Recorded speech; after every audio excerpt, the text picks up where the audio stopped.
പ്രിയപ്പെട്ട സഹോദരി സഹോദരങ്ങളെ, സുഹൃത്തുക്കളെ, പ്രത്യേകിച്ച് യുവതി യുവാക്കന്മാരെ, ഞാൻ പ്രത്യേകിച്ച് യുവതി യുവാക്കന്മാരെ എന്ന് പറയാനൊരു കാരണമുണ്ട്. അതാദ്യം വെളിപ്പെടുത്തിക്കൊള്ളട്ടെ. ഇന്ന് ക്രിസ്തീയ സമൂഹത്തിൽ, ക്രിസ്തീയ കോളത്തിൽ ഏറ്റവും അവഗണിക്കപ്പെട്ട് കിടക്കുന്നത് യുവതി യുവാക്കന്മാരാണ്.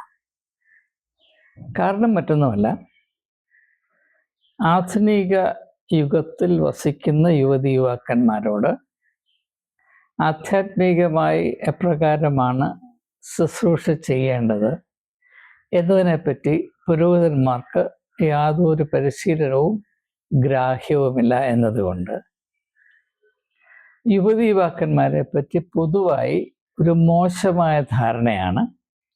അവർ നിഷേധികളാണ്, ആത്മീയമായ കാര്യങ്ങളിൽ താല്പര്യമില്ലാത്തവരാണ്, അവർ ലൗകികമായ കാര്യങ്ങളുടെ പുറമെ മാത്രം ഓടുന്നവരാണ്.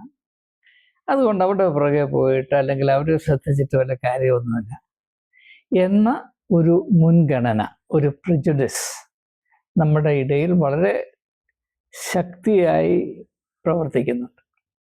ഇത് 45 വർഷം യുവതി യുവാക്കന്മാരുടെ മധ്യത്തിൽ വസിക്കുകയും അവർക്ക് സേവനം ചെയ്യുകയും ചെയ്തൊരു വ്യക്തി എന്ന നിലയിൽ അനുഭവ സമ്പത്തിൻ്റെ അടിസ്ഥാനത്തിൽ ഞാൻ സാക്ഷ്യപ്പെടുത്തട്ടെ, തികച്ചും അസ്ഥാനത്താണ്. ഇത് പൂർണ്ണമായും അസത്യമാണ്. എൻ്റെ അനുഭവം നേരെ മറിച്ചാണ്. വളരെ സംതൃപ്തി നൽകുന്ന ഒരു അനുഭവമായിട്ടാണ് യുവതി യുവാക്കന്മാരോട് ഇടപെടുന്നതും അവർക്ക് ചില കാര്യങ്ങൾ വിശദീകരിച്ചു കൊടുക്കാനും ചില അവസരങ്ങളിൽ വഴി ഇതാണ് എന്ന് പറഞ്ഞു കൊടുക്കാനും നടത്തിയ ശ്രമങ്ങൾ മറ്റെല്ലാ മേഖലയിലും പ്രവർത്തിച്ചതിനേക്കാൾ കൂടുതൽ ഫലവും സന്തോഷവും അഭിമാനവും പ്രദാനം ചെയ്തിട്ടുണ്ട് എന്ന് എൻ്റെ അനുഭവ സാക്ഷ്യമായി ഞാൻ നിങ്ങളോട് അറിയിച്ചുകൊള്ളട്ടെ. അതുകൊണ്ട് ഈ കാലത്ത് പ്രത്യേകിച്ച് സഭകൾ അവരുടെ ആത്മീയമായ ദൗത്യം വിലമതിക്കുന്നുണ്ടെങ്കിൽ, ജനങ്ങളെ കരുതുക എന്നത് ദൈവികമായ ഒരു അജണ്ടയാണെന്ന് തിരിച്ചറിയുന്നുണ്ടെങ്കിൽ, അവർ ഏറ്റവും പ്രാധാന്യം കൽപ്പിക്കേണ്ടത് യുവതി യുവാക്കന്മാർക്ക് ശുശ്രൂഷ ചെയ്യുവാനുള്ള പ്രത്യേകമായ പരിശീലനം അല്ലെങ്കിൽ അതിൻ്റേതായ വിഭവങ്ങൾ, റിസോഴ്സസ് ആർജിക്കുക എന്നുള്ളതാണ്. അതിൻ്റെ ഒരു ഉദാഹരണം എന്ന പോലെയാണ് ഞാൻ ഈ വീഡിയോയുടെ ഉള്ളടക്കം ഉദ്ദേശിച്ചിരിക്കുന്നത്. പ്രാഥമികമായി നോക്കുമ്പോൾ യോഹന്നാന്റെ സുവിശേഷം 2-ാം അധ്യായത്തിൻ്റെ ആദ്യ ഭാഗത്ത് കാണുന്ന കർത്താവ് യേശു ക്രിസ്തു കാനായിലെ കല്യാണ വിരുന്നിൽ പങ്കെടുത്ത് അവിടെ ഉണ്ടായ പ്രതിസന്ധിയോട് പ്രതികരിച്ച് വെള്ളത്തെ വീഞ്ഞാക്കി ഒരു കുടുംബത്തിൻ്റെ പ്രതിസന്ധിയിൽ നിന്ന് അവരെ വിടുവിക്കുന്ന സംഭവത്തെ എപ്രകാരമാണ് അർത്ഥവത്തായി നമുക്ക് ആധുനിക യുഗത്തിൽ വസിക്കുന്ന ഒരു ജനതയോട്, പ്രത്യേകിച്ച് യുവതി യുവാക്കന്മാരോട് പറഞ്ഞ് മനസ്സിലാക്കാൻ സാധിക്കുക എന്നത് ഒരു കേസ് സ്റ്റഡി എന്ന വിധത്തിൽ ഞാൻ നിങ്ങളുമായി പങ്കെടുത്തു. ഈ ഒരു സംഭവത്തിൻ്റെ പുരാതനമായ അല്ലെങ്കിൽ പാരമ്പര്യബദ്ധിതമായ വിവക്ഷ നമുക്ക് പരിചയമുള്ളതാണ്. കർത്താവായ യേശു ക്രിസ്തു തൻ്റെ അത്ഭുതമായ കഴിവ് കൊണ്ട് അല്ലെങ്കിൽ അത്ഭുതം പ്രവർത്തിക്കാനുള്ള കഴിവ് കൊണ്ട് അവൻ ദൈവപുത്രനായതുകൊണ്ട് ഒരു കുടുംബത്തിൻ്റെ പ്രതിസന്ധിയിൽ അവർക്ക് കാരുണ്യം ചെയ്തു എന്ന ഒരു ധാരണ നല്ലതാണ്, ഇല്ലെന്ന് ഞാൻ പറയുന്നില്ല. പക്ഷേ അങ്ങനെ പറഞ്ഞാൽ, അത് മാത്രം പറഞ്ഞാൽ ഇപ്പോഴത്തെ സാഹചര്യത്തിൽ, ഇപ്പോഴത്തെ കാഴ്ചപ്പാടിൽ വളർന്നു വരുന്ന അല്ലെങ്കിൽ ആധുനിക സാഹചര്യങ്ങളിൽ ജനിക്കുകയും വളരുകയും ചെയ്തു വരുന്ന നമ്മുടെ കുഞ്ഞുങ്ങൾക്കും യുവതിവാക്കന്മാർക്കും അത് അല്പം പോലും അർത്ഥവത്തായി തോന്നുകയില്ല. ഇത് പണ്ടെങ്ങാണ്ട് നടന്ന കാര്യം, അതിൽ വലിയ ഞങ്ങളെ സംബന്ധിച്ചിടത്തോളം ശ്രദ്ധിക്കേണ്ടതൊന്നുമില്ല, ഞങ്ങൾക്ക് പ്രസക്തമാകുന്നതില്ല എന്ന് മാത്രമേ അവതരിക്കുകയുള്ളൂ. കേൾക്കാൻ കൊള്ളാവുന്നൊരു കഥ എന്നതിനപ്പുറത്ത് ജീവിത യാഥാർത്ഥ്യങ്ങളോട് ഇന്നും വളരെയധികം അടുത്തു നിൽക്കുന്ന വളരെ ശ്രദ്ധിക്കേണ്ട ആശയങ്ങൾ അടങ്ങിയിരിക്കുന്ന ഒരു സംഭവമായി അതിനെ മനസ്സിലാക്കുവാനുള്ള വഴിയൊരുക്കുന്നതിൽ സഭകൾ, പ്രത്യേകിച്ച് സുവിശേഷം പ്രസംഗിക്കുന്നവർ പരാജയപ്പെട്ടുകൊണ്ടിരിക്കുന്നു എന്ന യാഥാർത്ഥ്യം തിരിച്ചറിയുവാൻ സഹായിക്കത്തക്കവണ്ണമാണ് ഞാൻ ഈ വീഡിയോ ഉദ്ദേശിച്ചിരിക്കുന്നത്. നമുക്ക് ഈ സംഭവം ഒന്ന് മനസ്സിലാക്കാൻ ശ്രമിക്കാം. നാളിതുവരെയുള്ള വിവക്ഷകൾ ഞാൻ ആവർത്തിക്കുന്നില്ല, എല്ലാവർക്കും പരിചയമുള്ളതാണ്. അറിയാവുന്ന കാര്യങ്ങൾ ആവർത്തിക്കുന്നതിൽ സമയം നഷ്ടപ്പെടുത്താമെന്നതിനപ്പുറത്ത് യാതൊരു പ്രയോജനവുമില്ലല്ലോ. ഇവിടെ ഈ ഒരു പ്രതിസന്ധി, അതായത് യഹൂദന്മാരുടെ പശ്ചാത്തലത്തിൽ ഒരു വിവാഹ വിരുന്ന് പുരോഗമിക്കുമ്പോൾ അതിൻ്റെ മധ്യത്തിൽ വീഞ്ഞു തീർന്നു പോയി എന്നത് സഹിക്കാനാവാത്ത അപമാനവും അപശകുനവുമാണ്. അതിൻ്റെ മൂർച്ച എത്ര വലുതാണ് എന്ന് ഇപ്പം കേരള സംസ്കാരം അല്ലെങ്കിൽ ഭാരത സംസ്കാരത്തിൽ, ഇപ്പോഴുള്ള സംസ്കാരത്തിൽ നിന്നുകൊണ്ട് ചിന്തിച്ചാൽ നമുക്ക് വേണ്ടതുപോലെ മനസ്സിലാകില്ല. ആ ഒരു പ്രതിസന്ധിയിൽ യേശു ഇടപെടുമ്പോൾ യേശുവിന് രണ്ട് വിധത്തിൽ ആ പ്രതിസന്ധി പരിഹരിക്കാൻ സാധിക്കുമായിരുന്നു. യേശു ഒരു വാക്ക് പറഞ്ഞാൽ മതി, ആ വിരുന്നുവാഴിയുടെ പക്കത്തിരിക്കുന്ന വിരുന്നിൻ്റെ പാത്രങ്ങൾ നല്ല വീഞ്ഞിനാൽ നിറയട്ടെ എന്ന് പറഞ്ഞാൽ തീർന്നു, അങ്ങനെ സംഭവിക്കും. പക്ഷേ യേശു എന്തുകൊണ്ടാണ് മാർഗം തിരഞ്ഞെടുത്തില്ല? അതിന് പകരം വളരെ വളരെ അസാമാന്യമായ ഒരു വഴിയാണ് യേശു തിരഞ്ഞെടുത്തത്. അതുകൊണ്ടാണ് ഇന്നും നാം അതിനെപ്പറ്റി പരാമർശിക്കുന്നത്. പലപ്പോഴും അതിൻ്റെ അർത്ഥം മനസ്സിലാകുന്നില്ല എങ്കിലും നാം അതിന് വില കൽപ്പിക്കുന്നുണ്ട്. യേശു അവിടെ നിന്ന് ഭൃത്യന്മാരോട് പറയുന്നു, ഇവിടെയുള്ള 6 കൽഭരണികളിൽ നിങ്ങൾ വെള്ളം നിറയ്ക്കുവീൻ. അങ്ങനെ വെള്ളം നിറച്ച ശേഷം അവരോട് പറഞ്ഞു, ഇനിയും കോരി വിരുന്നുവാഴിക്ക് കൊണ്ട് കൊടുക്കാം. ഇത് സാധാരണഗതിയിൽ നാം പരിഗണിച്ചാൽ തികച്ചും ഭ്രാന്ത് ഉള്ള ഒരാൾക്ക് മാത്രമേ അവിടെ ഉണ്ടായിരുന്ന വേലക്കാരോട് ഇപ്രകാരം നിർദ്ദേശിക്കുവാൻ സാധ്യമാകുകയുള്ളൂ. സാമാന്യ ബുദ്ധിയുള്ള ആരും ഇങ്ങനെ ചിന്തിക്കുകയോ ചിന്തിച്ചാൽ തന്നെ പറയുകയോ ചെയ്യുകയില്ല. ഇവിടെ നാം ഒരു കാര്യം ഓർക്കേണ്ടത്, പലപ്പോഴും സാമാന്യ ബുദ്ധി നല്ലതാണെങ്കിലും പലപ്പോഴും വലിയ വലിയ സാധ്യതകളുടെ നേരെ കഥകടയ്ക്കാൻ നമ്മുടെ സാമാന്യ ബുദ്ധി നമ്മെ പ്രേരിപ്പിക്കാറുണ്ട്. അത് അതിൽ തന്നെ ഒരു വലിയ വിഷയമാണ്. തൽക്കാലം ഞാനത് കൈകാര്യം ചെയ്യാതെ മാറ്റി വെക്കുകയാണ്, മറ്റൊരു സമയത്തിലായിക്കൊള്ളട്ടെ. അപ്പോൾ നമ്മുടെ സാമാന്യ ബുദ്ധിക്ക് വളരെ എന്താണ് പറയുന്നത്, വ്യത്യസ്തമായ ഒരു വഴി എന്താണ് യേശു തിരഞ്ഞെടുത്തത്? ഇതാണ് എൻ്റെ അന്വേഷണ വിഷയം.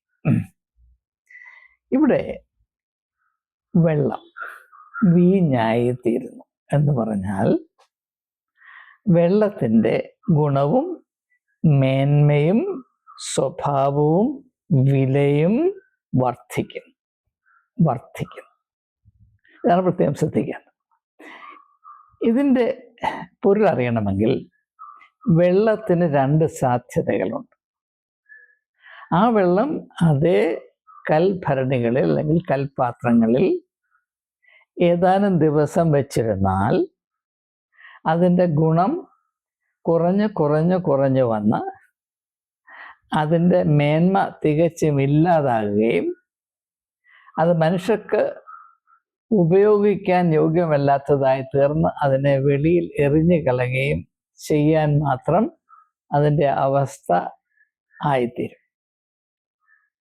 ഇത് ഫിസിക്സിൻ്റെ ഭാഷയിൽ പറഞ്ഞാൽ, അതായത് തെർമോഡൈനാമിക്സിൻ്റെ ഭാഷയിൽ പറഞ്ഞാൽ എൻട്രോപ്പി എന്ന് പറയും. തെർമോഡൈനാമിക്സിലെ സുപ്രധാനമായ 2ാമത്തെ നിയമം, സെക്കൻഡ് ലോ ഓഫ് തെർമോഡൈനാമിക്സ്, അത് നിർജീവമായ കാര്യങ്ങൾ, ഇനോർഗാനിക് മെറ്റീരിയൽ ജീവരഹിതമായ പദാർത്ഥങ്ങളെ ഭരിക്കുന്ന നിയമമാണ്. അതെന്താണ്? അത് കാലം കഴിയുന്തോറും, സമയം പോകുന്തോറും അധപ്പതിച്ച് അത് തീരെ ഉപയോഗശൂന്യമായി അതില്ലാതെയായിത്തീരും. Entropy. Progressive degeneration resulting in complete death, entropy. അപ്പോൾ ഈ നമ്മുടെ പദാർത്ഥങ്ങളുടെ ലോകം, the world of material things. ഇപ്പം നമ്മൾ ഒരു കാറ് വാങ്ങിച്ചു. ഈ കാറ് വാങ്ങിച്ച് ഓരോ ദിവസം കഴിയും തോറും അതിൻ്റെ വില കുറഞ്ഞുകൊണ്ടിരിക്കുക. ഒരു കാറ് വാങ്ങിച്ചാൽ അതിൻ്റെ വില വർദ്ധിക്കുന്ന യാതൊരു സാധ്യതയുമില്ല എന്ന് നമുക്കറിയാം. അല്ലെങ്കിൽ നമ്മൾ ഒരു പേന വാങ്ങിച്ചു, അല്ലെങ്കിൽ ഒരു റേഡിയോ വാങ്ങിച്ചു, അല്ലെങ്കിൽ ഒരു ടെലിവിഷൻ വാങ്ങിച്ചു, അല്ലെങ്കിൽ അടുക്കളയിൽ പാചകം ചെയ്യാനുള്ള കാര്യങ്ങൾ, ഉപകരണങ്ങൾ വാങ്ങിച്ചു, മിക്സി വാങ്ങിച്ചു, കിച്ചൺ നൈഫ് വാങ്ങിച്ചു. ഇതെല്ലാം ഇനോർഗാനിക് ആണ്, ജീവരഹിതമാണ്. അതിൻ്റെ വില കുറഞ്ഞുകൊണ്ടേയിരിക്കും. ഇന്ന് 200 രൂപയ്ക്ക് ഒരു കത്തി വാങ്ങിച്ചാൽ നിങ്ങൾ നാളെ വിൽക്കാൻ നോക്കിയാൽ നിങ്ങൾക്ക് 150 രൂപയ്ക്കുള്ളിൽ കിട്ടുകയില്ല. അടുത്ത വർഷം വിൽക്കാൻ നോക്കിയാൽ അത് വാങ്ങിക്കുകയുമില്ല. ഇതാണ് ലോ ഓഫ് എൻട്രോപ്പി, നമ്മുടെ സാധാരണ മനുഷ്യരുടെ അനുഭവത്തിൽ കൂടെ പറഞ്ഞു.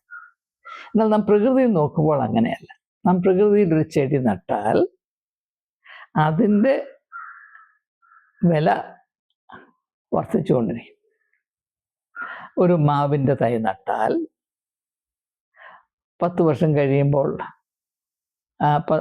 50 രൂപയ്ക്ക് വാങ്ങിച്ച മാവിൻ്റെ തൈ 50 രൂപ അല്ല അതിൻ്റെ വില, ഒരുപക്ഷെ 500 ആയിരിക്കും. ഒരു 10 വർഷം കൂടെ കഴിയുമ്പോൾ അതിൻ്റെ വില ഒരുപക്ഷെ 20,000 ആയിരിക്കും.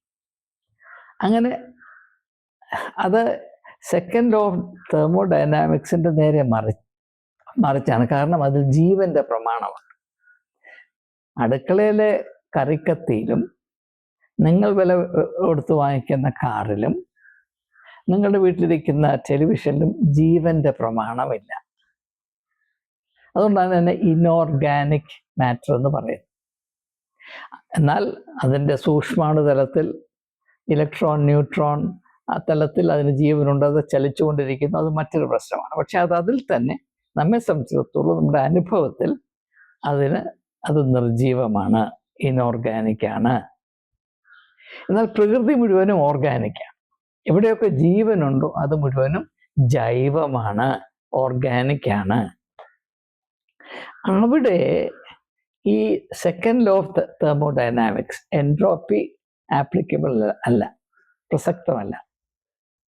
അവിടെ നേരെ മറിച്ചൊരു മർമ്മം. അവിടെ അതാണ് സയൻസിൻ്റെ അത്ഭുതം. അതാണ് നമ്മൾ എവല്യൂഷൻ എന്നൊക്കെ പറയുന്നത്. അതെങ്ങനെയാണ് എന്നതിനെപ്പറ്റി പല വിവക്ഷകളും വലിയ വലിയ വാഗ്വാദങ്ങളൊക്കെ നടന്നിട്ടുണ്ട്. ഡാർവിൻ തൊട്ട് അനേക മഹാരഥന്മാർ ഇതിനെപ്പറ്റി പ്രതിപാദിച്ചിട്ടുണ്ട്. ഞാൻ അതിൻ്റെ ഒന്നും വിദഗ്ധനല്ല. ഇങ്ങനെ ചില കാര്യങ്ങളൊക്കെ വായിച്ച് മനസ്സിലാക്കാൻ ശ്രമിച്ചിട്ടുണ്ട്. അവയൊക്കെയും എൻ്റെ വേദപുസ്തക പഠനത്തിൽ എനിക്ക് വളരെയധികം സഹായം ചെയ്തിട്ടുണ്ടെന്ന് പറയാതിരിക്കാന്ന് പറഞ്ഞില്ല. അപ്പോൾ വെള്ളം, ഈ വെള്ളത്തിന് ഞാൻ പറഞ്ഞതുപോലെ 2 സാധ്യതകളുണ്ട്. ഒന്ന്, ആ കൽഭരണിയിൽ അങ്ങനെ കിടക്കുക, ഏറെ താമസിയാതെ അത് ഉപയോഗശൂന്യമായി തീരുകയും അത് വെളിയിൽ ഒഴിച്ചു കളയുകയും ചെയ്യും. എന്നാൽ യേശു അതേ വെള്ളത്തെ വീഞ്ഞായി മാറ്റുകയാണ്. അതിനെ ജൈവമായ, അതായത് ജീവന്റെ മാർഗത്തിലേക്ക് അതിനെ കൊണ്ടുവരികയാണ്. എന്തുകൊണ്ട് ഈ ഒരു സംഭവം കാനായിലെ കല്യാണത്തിൻ്റെ പശ്ചാത്തലത്തിൽ യേശു നിർവഹിച്ചു എന്ന് ചോദിച്ചാൽ, അവിടെ വളരെ വളരെ പ്രാധാന്യമർഹിക്കുന്ന, ആർക്കും ഒരു കാലത്തും അവഗണിക്കാൻ വയ്യാത്ത ഒരു ജീവ സത്യം യേശു അവതരിപ്പിക്കാം. Jesus is demonstrating in a beautiful poetic manner a fundamental and ineradicable life principle. അത് മനസ്സിലാക്കണം. അതെന്താണ്? നമുക്ക് നമ്മുടെ വ്യക്തിത്വത്തെയും ജീവിതത്തെയും ബന്ധങ്ങളെയും ഒന്നുകിൽ ഈ നിർജീവമായ വിധത്തിൽ, ഇനോർഗാനിക് എന്ന സ്റ്റേറ്റിൽ വെക്കാം, അല്ലെങ്കിൽ നമ്മുടെ വ്യക്തിത്വത്തെയും ജീവനെയും ജീവിതത്തെയും ബന്ധങ്ങളെയും എല്ലാം ജൈവികമായ വിധത്തിലും ആവിഷ്കരിക്കാം. ഞാൻ ഇംഗ്ലീഷിൽ പറയട്ടെ കുറച്ചുകൂടെ ക്ലിയർ ആകുന്നതിന് വേണ്ടി. Either we can maintain ourselves, our life, our personality, our relationships in the inorganic mode, or we can choose to place the same in the organic mode. അപ്പോൾ ഇനോർഗാനിക് മോഡിൽ വെച്ച് എന്ത് സംഭവിക്കും? എൻട്രോപ്പി. അതുകൊണ്ടാണ് ബന്ധങ്ങൾ മങ്ങി മങ്ങി മങ്ങി അവസാനം പരസ്പരം കാണുമ്പോൾ ഒരു അവജ്ഞ ഉണ്ടാകും. യഥാർത്ഥത്തിൽ രണ്ട് മനുഷ്യർ, അവർ മനുഷ്യരാണെങ്കിൽ, അവരിൽ ദൈവികമായ അംശമുണ്ടെങ്കിൽ ഒരു ബന്ധത്തിൽ ഏർപ്പെട്ടാൽ ആ ബന്ധം ആദ്യം മുതൽ അവസാനം വരെ അതിൻ്റെ മേന്മയിൽ വർധനവ് അനുഭവിച്ചുകൊണ്ടിരിക്കും.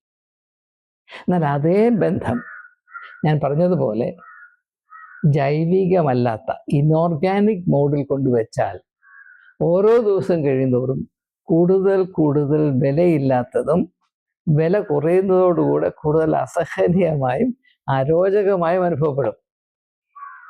അതുകൊണ്ടാണ് ഈ മെറ്റീരിയലിസ്റ്റിക് കൾച്ചറിൽ, ഭൗതിക സംസ്കാരത്തിൽ മനുഷ്യബന്ധങ്ങൾ എത്രയും പെട്ടെന്ന് നശിച്ചു പോകുന്നത്. കാരണം ജീവനില്ലാത്ത ബന്ധങ്ങളാണ് മനുഷ്യ സൃഷ്ടിക്കുന്നത്.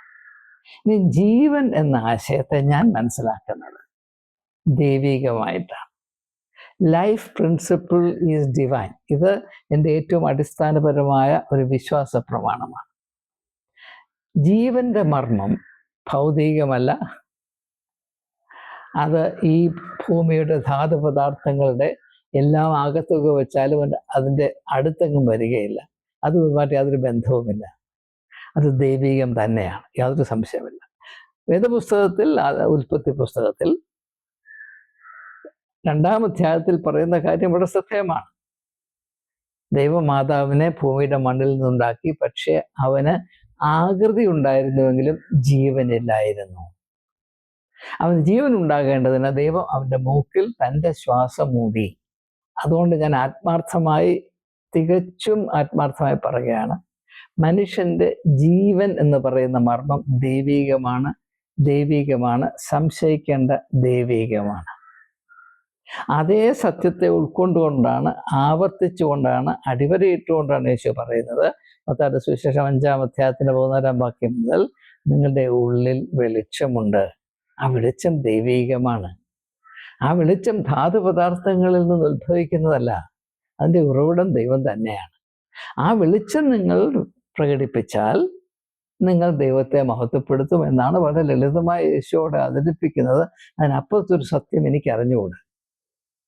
അതൊക്കെയും ഈ പറയുന്ന സംഭവത്തിൽ നാം മനസ്സിലാക്കാൻ ശ്രമിക്കുന്ന സംഭവത്തിൽ ഉൾപ്പെട്ടിട്ടുണ്ട് എന്ന് ദയവായി പരിഗണിക്കണമേ. അപ്പോൾ യേശു ഈ ഒരു സംഭവത്തിൽ കൂടെ ഇപ്രകാരം ഇടപെടുന്നതിൽ കൂടെ എന്താണ് അന്ന് വിവാഹത്തിലേക്ക് പ്രവേശിച്ച ആ യുവതിയോടും യുവാവിനോടും അവരിൽ കൂടെ വരുന്ന തലമുറകൾ, അനന്തമായ തലമുറകളോടും എന്നേക്കുമായി അറിയിച്ചത്? അതിപ്രകാരമാണ്, അല്ലയോ പെൺകുട്ടിയെ, അല്ലയോ യുവാവേ, നിങ്ങൾ വിവാഹത്തിൻ്റെ അവസ്ഥയിലേക്ക് പ്രവേശിക്കുന്നു. വളരെ പ്രാധാന്യമർഹിക്കുന്ന അതുല്യമായ ഒരു ബന്ധം നിങ്ങൾ മുഖാന്തരം സ്ഥാപിതമാകുകയാണ്, ആരംഭിക്കുകയാണ്. എന്നാൽ ഈ ആരംഭത്തിൽ തന്നെ നിങ്ങൾ അറിയേണ്ട ഒരു കാര്യമുണ്ട്. നിങ്ങൾക്ക് നിങ്ങളുടെ ബന്ധത്തെ 2 വ്യത്യസ്തമായ അവസ്ഥയിൽ അല്ലെങ്കിൽ വിധത്തിൽ ആവിഷ്കരിക്കാൻ, നിലനിർത്താൻ സാധിക്കും. അല്ലെങ്കിൽ മനസ്സിലാക്കാനും അത് പ്രാവർത്തികമാക്കാനും സാധിക്കും. ആ 2 വിധമാണ് ഞാൻ സൂചിപ്പിച്ചതുപോലെ ഇനോർഗാനിക് ആൻഡ് ഓർഗാനിക്. അപ്പോൾ ഈ കൽത്തൊട്ടിൽ കിടക്കുന്ന വെള്ളമാണ് ഇപ്പോൾ നിങ്ങളുടെ ബന്ധത്തിൻ്റെ പ്രതീകം. ഇപ്പോൾ നിങ്ങൾ ആരംഭിച്ചിരിക്കുന്ന ബന്ധം എന്താണ്? ഈ കൽഭരണിയിൽ കിടക്കുന്ന വെള്ളമാണ്, അതിനോട് സമമാണ്. അല്ലെങ്കിൽ ആ കൽഭരണിയിൽ കിടക്കുന്ന വെള്ളമാണ് നിങ്ങളിപ്പോൾ ആരംഭിച്ചിരിക്കുന്ന ഈ ബന്ധത്തിൻ്റെ പ്രതീകം, സിമ്പിൾ. ഇവിടെ രണ്ട് സാധ്യതകൾ നിങ്ങളുടെ മുൻപിലുണ്ട്. ഒന്നുകിൽ നിങ്ങളുടെ ബന്ധത്തെ ഈ കൽഭരണിയിലെ വെള്ളം പോലെ അതുപോലെ തന്നെ വെച്ച് അവിടെ സൂക്ഷിക്കാം, അല്ലെങ്കിൽ അവിടെ ഉപേക്ഷിക്കാം. അല്ല, അതേ ബന്ധത്തെ മറ്റൊരു ദിശയിലേക്ക്, മറ്റൊരു തട്ടത്തിലേക്ക് ഉയർത്തുവാനും തൽഫലമായി അത്ഭുതാവഹമായ സാധ്യതകളിലേക്ക്, അനുഗ്രഹങ്ങളിലേക്ക് പ്രവേശിക്കുവാനും ഉയരുവാനും നിങ്ങൾക്ക് സാധിക്കും. നിങ്ങൾ തിരഞ്ഞെടുപ്പേ. ഇതാണ് എൻ്റെ അർത്ഥം. നിങ്ങൾ ഈ വെള്ളത്തെ വെള്ളമായി മാത്രം കാണുന്നുവെങ്കിൽ നിങ്ങളുടെ ബന്ധം ഏറെ താമസിയാതെ അരോചകമായി തീരും. പരസ്പരം നിങ്ങൾക്ക് ഭാരമായി തീരും. പിന്നെ വല്ല വിധേനയും ഇതൊന്ന് ഒഴിഞ്ഞു കിട്ടിയാൽ മതി എന്ന് നിങ്ങൾ ചിന്തിക്കേണ്ടി വരും. എന്നാൽ അതല്ല ദൈവികമായ ദർശനം. നിങ്ങളെപ്പറ്റിയുള്ള ദർശനം എന്താണ്? നിങ്ങൾ ആരംഭിക്കുന്ന ഈ ബന്ധം അത് ജൈവികമായി തീരണം. ജൈവികമായി തീരണമെങ്കിൽ ഏതെങ്കിലും ഒരു സാധ്യത മനുഷ്യൻ്റെ പശ്ചാത്തലത്തിൽ ജൈവികമായി തീരണമെങ്കിൽ അതിൽ ദൈവികമായ മർമ്മമുണ്ടായിരിക്കണം. യാതൊരു സംശയവും വേണ്ട. നമുക്കറിയാം, ഈ ആധുനിക യുഗത്തിൽ മനുഷ്യൻ എല്ലാറ്റിനെയും മനസ്സിലാക്കുന്നത് വസ്തുവകകളിൽ കൂടെയാണ്. പുതിയ കാറ് വാങ്ങിച്ചു, പുതിയ വീട് വാങ്ങിച്ചു, അല്ലെങ്കിൽ വെളിയിൽ യൂറോപ്പിൽ പര്യടനത്തിന് പോയി, അല്ലെങ്കിൽ 5 സ്റ്റാർ ഹോട്ടലിൽ പോയി കഴിച്ചു. ഇതുകൊണ്ടൊന്നും ഒന്നും എത്തുന്നില്ല. എന്ന് മാത്രമല്ല, ഭാരം കൂടുതൽ വർദ്ധിക്കുകയുമാണ്. ഉള്ളിൽ ജീവൻ്റെ മർമ്മമില്ല എങ്കിൽ നമ്മുടെ ബന്ധങ്ങൾ, നമ്മുടെ അവസ്ഥകൾ, നമ്മുടെ സാധ്യതകൾ മരണതുല്യമാണ്, ശവമാണ്. ബന്ധങ്ങൾ ശവമായി തീരുമ്പോൾ നാം എപ്രകാരം ഒരു ശവത്തെ കുഴിച്ചിടുന്നു, അപ്രകാരം തന്നെ ബന്ധങ്ങളുടെ ശവം കുഴിച്ചിടുന്ന പ്രക്രിയയ്ക്ക് നാം വിവാഹമോചനം എന്ന് പറയുന്നു. അത് ന്യായമാണ്. പരസ്പരം വഹിക്കാൻ വയ്യെങ്കിൽ വിട്ടകന്നു പോകുകയാണ് നല്ലത്. അപ്പോൾ പറയും, ഒരിക്കലും വിവാഹമോചനം പാടില്ല. ഞാൻ അങ്ങനെ വിശ്വസിക്കുന്നില്ല. ആജീവനാന്തം നരകത്തിൽ കിടന്ന് പുഴുത്ത് നശിക്കുന്നത് ദൈവികമാണെന്ന് പറഞ്ഞാൽ എൻ്റെ എളിയ അഭിപ്രായത്തിൽ അത് മുഴുഭ്രാന്താണ്. സഭകൾ ശ്രദ്ധിക്കേണ്ടത് വിവാഹമോചനം നടക്കാതിരിക്കാനെന്താണ് മാർഗം എന്നുള്ളതല്ല. വിവാഹ ബന്ധത്തിൽ ദൈവികമായ ജൈവികമായ സാധ്യതകൾ എപ്രകാരം വളർത്തിയെടുക്കാം, നിലനിർത്താം എന്നുള്ളതിനാണ്. പക്ഷെ അതിന് ഇമ്മിണി പ്രയാസപ്പെടണം. അതിനാർക്കും സാധ്യതയില്ല. വളരെ എളുപ്പമാണ്. നിങ്ങൾ വിവാഹമോചനം നടത്തരുത്, ദൈവഹിതത്തിനെതിരാണ്. മരണം വരെ പിടിച്ചു നിൽക്കാവുന്ന ദൈവസന്നിധിയിൽ നിങ്ങൾ പ്രതിജ്ഞ എടുത്തിട്ട് ഇപ്പോഴിതാ വിവാഹമോചനമോ, ഇതൊന്നും പറഞ്ഞിട്ട് ഒരു കാര്യവുമില്ല. വെള്ളം ചീഞ്ഞോ അത് ഒഴിച്ചു കളയണം. എന്നാൽ ഈ വെള്ളം ചീഞ്ഞു നാറേണ്ട കാര്യമില്ല. അങ്ങനെ ചീഞ്ഞു നാറാതെ അതിൻ്റെ ഗുണം 1000 മടങ്ങ് 10,000 മടങ്ങ് വർദ്ധിക്കത്തക്കോണം ഒരു സാധ്യതയുണ്ട്. ആ സാധ്യത എന്താണെന്ന് നിങ്ങൾ മനസ്സിലാക്കണം. നമുക്കറിയാം, 103-ാം സങ്കീർത്തനത്തിൻ്റെ ആദ്യ ഭാഗത്ത് എന്താണ് പറയുന്നത്? ദൈവത്തെ അറിയുന്നവരുടെ യൗവനം കഴുകനെ പോലെ പുതിയ വരുമെന്നല്ലേ പറയുന്നത്. Their youth shall be renewed like that of the eagles എന്നല്ലേ പറയാം. അത് ചുമ്മാതെ പറയുന്നൊന്നുമല്ല. ശാരീരികമായി ദീർഘനാൾ യുവത്വത്തിലിരിക്കാൻ സാധ്യമല്ല എങ്കിലും ജീവന്റെ സാധ്യതകളെ സംബന്ധിച്ചിടത്തോളം പണ്ടത്തേക്കാൾ മേന്മേറിയ അവസ്ഥയിലേക്ക് പ്രവേശിക്കുവാൻ നാളുകൾ കഴിയുന്തോറും മനുഷ്യന് സാധിക്കും. അത് ദൈവത്തിൻ്റെ നീതിയാണ്. പക്ഷേ അത് സാധ്യമാകണമെങ്കിൽ പ്രത്യേകിച്ച് ഈ ഭൗതികമായ സംസ്കാരത്തിൽ വസിക്കുന്ന നമുക്ക് അത് സാധ്യമായി തീരണമെങ്കിൽ ജീവന്റെ മർമ്മം നമ്മുടെ ഉള്ളിൽ പ്രവർത്തിച്ചാൽ മാത്രമേ അത് സാധ്യമാകുകയുള്ളൂ. അതുകൊണ്ട് കാനായിലെ കല്യാണ വിരുന്നിൻ്റെ പക്ഷത്തിൽ അവിടെ ഉണ്ടായിരുന്ന എല്ലാവരും, യേശുവിൻ്റെ അമ്മ പോലും മനസ്സിലാക്കിയ ഒരു പ്രതിസന്ധി, യേശുവിൻ്റെ കണ്ണിൽ കൂടി നോക്കുമ്പോൾ അതല്ല പ്രതിസന്ധി. മറ്റുള്ളവർ തിരിച്ചറിഞ്ഞ പ്രതിസന്ധിയിൽ കൂടെ യേശു മറ്റൊരു പ്രതിസന്ധി നമ്മുടെ മുമ്പിൽ അവതരിപ്പിക്കുകയാണ്. എന്താണ് പ്രതിസന്ധി? വീഞ്ഞു തീർന്നു പോയി എന്നുള്ളതല്ല പ്രതിസന്ധി. വെള്ളത്തെ വീഞ്ഞാക്കാനുള്ള കഴിവ് നിങ്ങൾക്കില്ലല്ലോ, അതാണ് പ്രതിസന്ധി. മനസ്സിലാക്കുക. ആത്മീയത എന്ന് പറഞ്ഞാൽ വെള്ളത്തെ, അതായത് മനുഷ്യന്റെ ജീവനും ജീവിതവും ബന്ധങ്ങളും അവന്റെ സാധ്യതകളും ആകുന്ന വെള്ളത്തെ വീഞ്ഞാക്കി തീർക്കുവാൻ, അതിൻ്റെ ഗുണം നാൾക്കുനാൾ മെച്ചപ്പെട്ടു വരുവാനുള്ള സാധ്യത ആർജിക്കുന്നതിൻ്റെ പേരാണ് ആത്മീയത. അല്ലാതെ മൃഗങ്ങളെ പോലെ അമറുന്നതോ അല്ലെങ്കിൽ കപടഭക്തി ധരിച്ച് നടക്കുന്നതോ ഇതൊന്നും ആത്മീയതയല്ല. അത് യേശു തന്നെ വ്യക്തമായി പറഞ്ഞിട്ടുള്ളതാണ്. എന്തുകൊണ്ടോ ക്രിസ്ത്യാനിയുടെ തലച്ചോറിൽ ഇതിന് പ്രവേശനമില്ല, അത്രമാത്രം.